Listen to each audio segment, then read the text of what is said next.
শুরুতেই সবাইকে জানাই আন্তরিক সালাম ও শুভেচ্ছা। আজ আপনাদের এমন এক নারীর গল্প শোনাব যার নিষ্ঠুরতা আর অমানবিক আচরণ আপনাদের মনকে ব্যথিত করবে।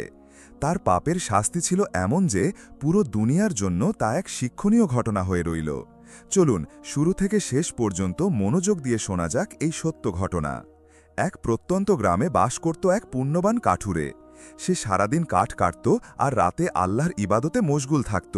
তার স্ত্রীও ছিল তার মতোই ধার্মিক। দুজনার সংসার ছিল অত্যন্ত সুখের। দেখতে দেখতে তাদের কোল আলো করে এলো এক ফুটফুটে পুত্র সন্তান।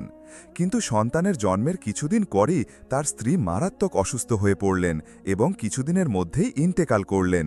স্ত্রীর মৃত্যুতে কাঠুরে ভীষণ ভেঙে পড়ল। একদিকে স্ত্রীর শোক, অন্যদিকে সদ্যজাত সন্তানকে একা সামলানোর দায়িত্ব। তবুও সে হার মানল না। কাঁধে কুড়াল আর হাতে সন্তান, এভাবেই সে রোজ জঙ্গলে যেত। তার কয়েকটি ছাগল ছিল। যখনই ছেলের ক্ষুধা পেত সে ছাগলের দুধ দিয়ে ছেলেকে খাওয়াত। এরপর ছেলেকে গাছের নিচে বসিয়ে ছাগল চড়াতে যেত আর ইবাদত করত। এভাবে দিন কাটতে লাগল আর ছেলে বড় হতে থাকল। ছেলে যখন যুবক হল তখন কাঠুরে ভাবল এবার ওর বিয়ের ব্যবস্থা করা যাক। ঘরে বউ এলে সংসারের সব দায়িত্ব সে নেবে, আমি নিশ্চিন্তে আল্লাহর ইবাদত করতে পারব। কিন্তু সে জানত না তার জন্য কি অপেক্ষা করছে। তার পুত্রবধূ হয়ে আসা মেয়েটি তার জীবনকে বিষিয়ে তুলবে। দুই কক্ষের সেই ছোট্ট বাড়িতে বিয়ের পর এক ঘরে ছেলে ও তার বউ থাকতে শুরু করল আর অন্য ঘরে কাঠুরে আল্লাহর ইবাদত করত। ছেলে রোজ সকালে কাজে যেত। যাওয়ার আগে স্ত্রীকে বলতো, আমার বাবাকে খুব যত্ন করে দেখো, উনি সারা জীবন আমাকে বড় করেছেন, এখন তার সেবা করার দায়িত্ব আমাদের। বাবা একজন পুণ্যবান মানুষ, তার ইবাদতে যেন কোনো ব্যাঘাত না ঘটে। শুরুতে পুত্রবধূ ঘরের সব কাজ করত, রান্না, কাপড় ধোয়া, বাসন মাজা। কাঠুরে মনে মনে খুব খুশি হল। সে ভাবল যে সময়টা সংসারের কাজে ব্যয় হতো এখনটা ইবাদতে লাগাতে পারব। সে অজু করে জায়নামাজ ও কোরআন নিয়ে জঙ্গলে গেল। কিন্তু সন্ধ্যায় বাড়ি ফিরে দেখল পুত্রবধূ ঘর থেকে বের হয়নি, রান্নাও হয়নি। সে মনে মনে ভাবল হয়তো বৌমা অসুস্থ। তাই সে নিজেই রুটি বানাল, রান্না করল এবং ঘরের সব কাজ শেষ করে ইবাদতে বসে গেল। রাতে পুত্রবধূ যখন ঘর থেকে বের হল তখন অবাক হয়ে দেখল সব কাজ করা হয়ে গেছে। এতে সে খুশি হল। এরপর থেকে সে প্রতিদিনই অসুস্থতার ভান করত আর কাঠুরে নিঃশব্দে সব কাজ করে যেত। দিন দিন কাঠুরে দুর্বল হতে থাকল। রাতের পর রাত সে ইবাদত করত, ফজরের নামাজ পড়ে কোরআন তেলাওয়াত করত, তারপর জঙ্গলে যেত। ফিরে এসে দেখত তার বৌমা ঘুমিয়ে আছে। সে নীরবে সব কাজ সেরে নিত। একদিন ছেলে বাবাকে বলল, বাবা, আর তোমার কষ্ট করে কাঠ কাটতে যেতে হবে না, তুমি ঘরে বসে ইবাদত করো, সব দায়িত্ব এখন থেকে আমার।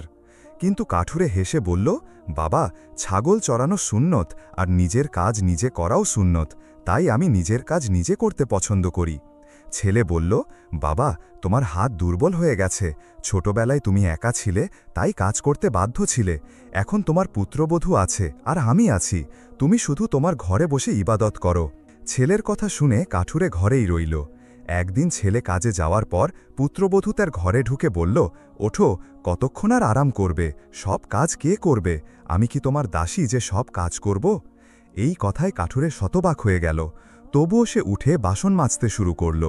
বাসন মাজা শেষে সে আরও কাজ চাপিয়ে দিল। এই কাপড়গুলো ধুয়ে দাও, সারা দিন বসে বসে খাও, তোমার স্ত্রী বেঁচে থাকলেও এই একই কাজ করতে হতো। কাঠুরে কাঁপতে কাঁপতে কাপড় ধুতে লাগল। জোহরের নামাজের সময় হলে কাঠুরে অজু করে জায়নামাজ বিছাতে গেল। কিন্তু পুত্রবধূ রাগ করে জায়নামাজটি ফেলে দিল, বলল, সারাক্ষণ নামাজ আর নামাজ, কোনো কাজ নেই, তোমার ঘর থেকে দুর্গন্ধ আসে। কাঠুরে আবার জায়নামাজ তুলতে গেলে সে তার পায়ের নিচে জায়নামাজ রেখে দিল। তারপর জোর করে তাকে টেনে নিয়ে গেল কাপড় ধোয়ার জন্য। কাজ শেষে কাঠুরে নামাজ পড়ার জন্য প্রস্তুতি নিলে পুত্রবধূ আবার বাধা দিল, বলল, আমার বাবার বাড়িতে আমি দুধ চা খেতাম, তোমার জন্য এই কাজগুলো আমাকে করতে হচ্ছে। শোনো বুড়ো, আমার স্বামী যখন বাড়ি থাকে না তখন সব কাজ তুমি করবে, আমি তোমার দাসী নই। সেই দিন থেকে কাঠুরের জীবন এক দুঃস্বপ্নে পরিণত হল। সে সারা দিন কাজ করত আর রাতের বেলায় চুপি চুপি ইবাদত করত। ঠিকমতো ঘুম বা খাবার না পেয়ে সে অসুস্থ হয়ে পড়ল। একদিন বাসন মাজতে গিয়ে সে হঠাৎ অজ্ঞান হয়ে গেল। পুত্রবধূ এসে তাকে পা দিয়ে ধাক্কা দিল, ভাবল ভান করছে। তারপর তাকে রোদের মধ্যে ফেলে রেখে সে ঘরে চলে গেল। ছেলে বাড়ি ফিরে বাবাকে অজ্ঞান অবস্থায় দেখতে পেল। তার হাতে সাবান লেগেছিল। ছেলে রাগে তার স্ত্রীকে জিজ্ঞেস করল, বাবা কেন এখানে পড়ে আছে? তুমি কি তাকে দিয়ে কাজ করাচ্ছ? সে মিথ্যা বলল, আমি কিছুই করিনি, উনি নিজেই কাজ করতে গিয়ে পড়ে গেছেন। ছেলে বাবাকে দ্রুত চিকিৎসকের কাছে নিয়ে গেল। ডাক্তার বলল, উনি দুর্বল, অপুষ্টি আর অনিদ্রায় ভুগছেন, ওনার বিশ্রামের প্রয়োজন। কিন্তু কাঠুরে তার ছেলের কাছে কিছুই বলল না। সে নিজের সংসার ভাঙতে চায়নি। পরের দিন ছেলে চলে গেলে পুত্রবধূ আবার কাঠুরেকে কাজে লাগাল। অসুস্থ শরীর নিয়েই সে কাজ করতে লাগল। হঠাৎ তার শ্বাসকষ্ট শুরু হলো। সে ভাবল এক কাপ চা খেয়ে একটু আরাম করবে, কিন্তু বৌমা তাকে ঝাড়ু দিয়ে ঘর পরিষ্কার করতে বলল। কাঁপতে কাঁপতে সে কাজ করতে লাগল। 2 ঘন্টায় সামান্য কাজ করে সে আবার ইবাদতে বসতে চাইল, কিন্তু পুত্রবধূ তাকে ঝাড়ু দিয়ে মারতে শুরু করল। সে কাঁদতে কাঁদতে আল্লাহর কাছে দোয়া করল, কিন্তু নামাজ ছাড়ল না। বৌমা বলল, যখন নামাজ পড়ো তখন তো খুব শক্তি পাও, আর কাজ করতে গেলে অসুস্থ হয়ে পড়ো। যদি তোমাকে আর নামাজ পড়তে দেখি বা আরাম করতে দেখি, তাহলে তোমাকে এই বাড়ি থেকে বের করে দেব। অসহায় কাঠুরে কাজ করতে লাগল। রাতে আল্লাহর কাছে কাঁদতে কাঁদতে বলল, হে আল্লাহ, আমি এই বাড়ি ছাড়তে চাই, এখানে আমি তোমার ইবাদত করতে পারছি না। সারা রাত কেঁদে ইবাদত করার পর ফজরের নামাজের পর সে তার জায়নামাজ, তসবি ও কোরআন নিয়ে বাড়ি থেকে বেরিয়ে পড়ল। সে হাঁটতে হাঁটতে এক জঙ্গলে চলে গেল। সেখানে এক বিশাল গাছের নিচে জায়নামাজ বিছিয়ে ইবাদত শুরু করল। হঠাৎ সে একটি শিশুর কান্না শুনতে পেল। দেখল এক লোক দৌড়ে আসছে, তার শিশু সন্তানটি অসুস্থ। কাঠুরে তার পায়ে ফু দিতেই শিশুটি সুস্থ হয়ে গেল। লোকটি অবাক হয়ে জিজ্ঞেস করল, আপনি কে আর কোথায় যাবেন?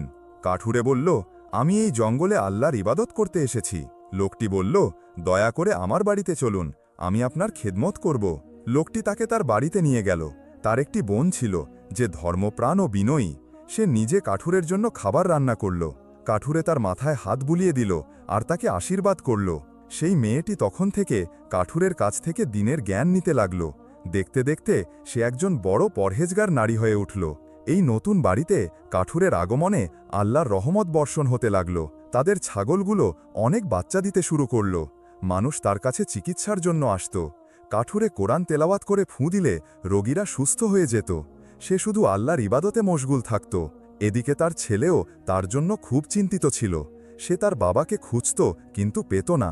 অন্যদিকে তার স্ত্রী বাবার চলে যাওয়ায় খুব খুশি ছিল, কিন্তু এই আনন্দ বেশিদিন স্থায়ী হল না। তাদের ফসলের ক্ষেত নষ্ট হয়ে গেল, ছাগলগুলো অসুস্থ হয়ে মরতে শুরু করল। অভাব আর অশান্তি তাদের সংসারে জেঁকে বসল। পুত্রবধূ সারাক্ষণ তার স্বামীকে গালমন্দ করত, তুমি একটা অকর্মণ্য, অলস, তোমার বাবা যখন ছিল তখন সব কাজ করত। কিন্তু সে জানত না তার বাবা আল্লাহর একজন ওলি ছিলেন। একদিন ছেলে একটি ছাগল বিক্রি করার জন্য দূরের এক গ্রামে গেল। সেখানে সে তার বাবার ছাগলের মতো দেখতে একটি ছাগল দেখতে পেল। এরপর সে একজন ব্যবসায়ীর কাছে একটি কুঁড়েঘর সম্পর্কে জানতে পারল, যেখানে একজন পুণ্যবান ব্যক্তি থাকেন। সে ব্যবসায়ীকে বলল, আমি সেই ব্যক্তির সাথে দেখা করতে চাই। ব্যবসায়ী বলল, আসরের নামাজের পর দেখা করতে পারবেন। নামাজ শেষে ছেলে দেখল তার বাবা সেই ঘর থেকে বের হয়ে আসছেন। বাবা ছেলের দেখা হলো। তারা একে অপরকে জড়িয়ে ধরে অনেকক্ষণ কাঁদলেন। ছেলে বলল, বাবা, তোমাকে ছাড়া আমার জীবন মাছের মতো, পানি ছাড়া বাঁচতে পারছে না। বাবা বলল, বাবা, আমি তোমার বাড়িতে ইবাদত করতে পারছিলাম না, তাই চলে এসেছিলাম। ছেলে বাবাকে জোর করে বাড়িতে ফিরিয়ে নিয়ে এলো। পুত্রবধূ তাকে দেখে খুশি হল না। সে মনে মনে ভাবল, এই বুড়ো আবার এলো, এবার আবার আমাদের অশান্তি শুরু হবে। রাতে খাবার সময় ছেলে বাবাকে তার সাথে বসতে বলল, কিন্তু পুত্রবধূ তাকে আলাদা ঘরে খেতে দিতে চাইল। ছেলে রাজি হল না। এরপর আবারও সব কিছু আগের মতো হতে লাগল। ছেলে বাইরে গেলেই পুত্রবধূ কাঠুরেকে দিয়ে সব কাজ করাত। নামাজ পড়ার সময় হলে সে বিরক্ত হতো। একদিন ভীষণ গরমের দিনে কাঠুরে রোদের মধ্যে বাসন মাজছিল। তখন সেই মেয়েটি এলো যে তার কাছে দিনের শিক্ষা নিত। সে কাঠুরেকে দেখে অবাক হয়ে জিজ্ঞেস করল, আপনি কেন এই কাজ করছেন? কাঠুরে বলল, বৌমা অসুস্থ। তখন বৌমা এসে রেগে বলল, তোমরা আমার আরামের কথা বলছ? এই বুড়ো সারাদিন শুধু নামাজ পড়ে, আর কোনো কাজ করে না। কাঠুরে বলল, আমি যদি তোমাদের কাছে বোঝা মনে হয় তাহলে আমি চলে যাব। কিন্তু পুত্রবধূ বলল, এই বাড়ি আমার স্বামীর, তিনি চাইলেই তুমি থাকতে পারবে। কাঠুরে নীরব রইল। এভাবে দিন কাটতে লাগল। কাঠুরে অসুস্থ শরীরেও কাজ করে যেত, রাতে চুপি চুপি নামাজ পড়ত। একদিন সে বলল, আমার আর কোনো চাওয়া নেই, শুধু মৃত্যুর আগ পর্যন্ত জায়নামাজে বসে ইবাদত করতে চাই। কিন্তু পুত্রবধূ তাকে তার ঘর থেকে বের করে দিল, বলল, তাড়াতাড়ি কাজ করো, যেভাবে নামাজ পড়ো সেভাবে কাজ করলে তো সব কাজ 1 মিনিটেই শেষ হয়ে যাবে। কাঠুরে ঘর ঝাড়ু দিতে গিয়ে কাঁপতে লাগল, শ্বাসকষ্ট শুরু হলো, তবু পুত্রবধূ তাকে কাজ করতে বাধ্য করল। সে তাকে এতটাই কাজ করাল যে তার খাবার বা নামাজের সময়ও পেল না। রাতে নামাজ পড়ার জন্য সে জায়নামাজ খুঁজছিল, কিন্তু পেল না। সে জায়নামাজের বদলে একটি পরিষ্কার কাপড় বিছিয়ে নামাজ পড়ল। পরের দিন ফজরের পর যখন সে কুরআন তেলাওয়াত করছিল, তখন পুত্রবধূ এসে তার মাথায় আঘাত করল, তার চুল ধরে টেনে মাটিতে ফেলে দিল, কিন্তু কাঠুরে ইবাদত ছাড়ল না। তখন শয়তানের প্ররোচনায় পুত্রবধূ ভাবল, যতক্ষণ কোরআন থাকবে ততক্ষণ এই বুড়ো নামাজ পড়তে থাকবে, আমি কোরআনটাই সরিয়ে ফেলি। সে যখন কোরআন ধরতে গেল তখন তার হাত পা বাঁকা হয়ে গেল, চেহারা বিকৃত হতে লাগল। কিছুক্ষণের মধ্যেই সে একটি গাধিতে রূপান্তরিত হয়ে গেল, তার মুখটা কেবল মানুষের মতো রইল। ছেলে যখন বাড়ি ফিরে এলো তখন এই দৃশ্য দেখল। সে তার স্ত্রীকে চিনতে পেরেও স্তম্ভিত হয়ে গেল। মানুষরূপী গাধিটি তাকে দেখছিল।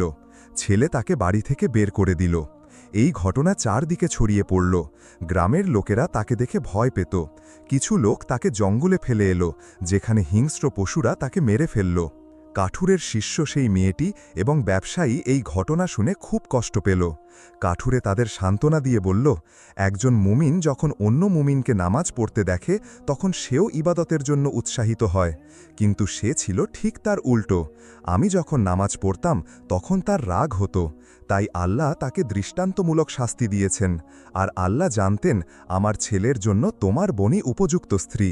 কাঠুরে নিজের হাতে তার ছেলের বিয়ে দিল সেই ধর্মপ্রাণ মেয়েটির সাথে। বিয়ের পর সেই মেয়েটি তাদের বাড়িতেই একটি ছোট মাদ্রাসা খুলে দিল। সেখানে সে এলাকার শিশুদের কোরআন ও দ্বীন শিক্ষা দিতে লাগল। প্রিয় দর্শক, এই ছিল আমাদের আজকের গল্প। গল্পটি থেকে আমরা কি শিক্ষা পেলাম তা কমেন্টে জানাতে ভুলবেন না। আপনারাও অন্যকে এই গল্পটি শোনাবেন। আল্লাহ আমাদের সবাইকে গোপনে ও প্রকাশ্যে তার এবাদত করার তৌফিক দান করুন এবং আমাদের সবার শেষ জীবন যেন ভালো হয়, আমিন। আর এভাবেই গল্পটি শেষ হয়েছিল। যদি আপনাদের গল্পটি ভালো লাগে তবে আমাদের সমর্থন করতে ভুলবেন না, কারণ এটি আমাদের আরও আকর্ষণীয় গল্প নিয়ে আসতে সাহায্য করে। আর যদি আপনি চ্যানেলে নতুন হন তবে সাবস্ক্রাইব করতে আর বেল বোতামটি সক্রিয় করতে ভুলবেন না, যাতে আপনি আমাদের সমস্ত নতুন গল্প পেতে পারেন। মন্তব্যে আপনার মতামত আমাদের সাথে শেয়ার করুন, কারণ আমরা সবসময় আপনার মন্তব্য পড়তে আর আপনার সাথে যোগাযোগ করতে ভালোবাসি। আপনার পর্যবেক্ষণের জন্য ধন্যবাদ, আর আমরা আশা করি পরের গল্পে দেখা হবে।